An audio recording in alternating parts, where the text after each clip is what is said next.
Hello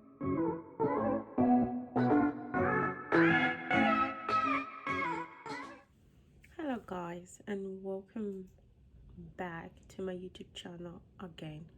If you're an old subscriber or a new one, welcome back. I really do appreciate you guys so much for coming back and always watching my videos. Much appreciated, and thank you so much.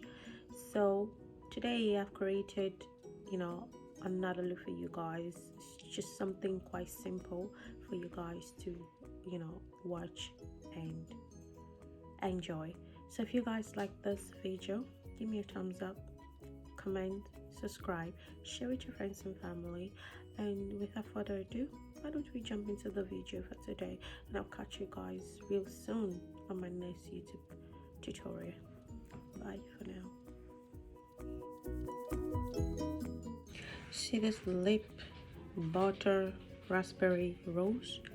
Honestly, it smells really good, and I really like this. I think you can get this from like Superdrugs.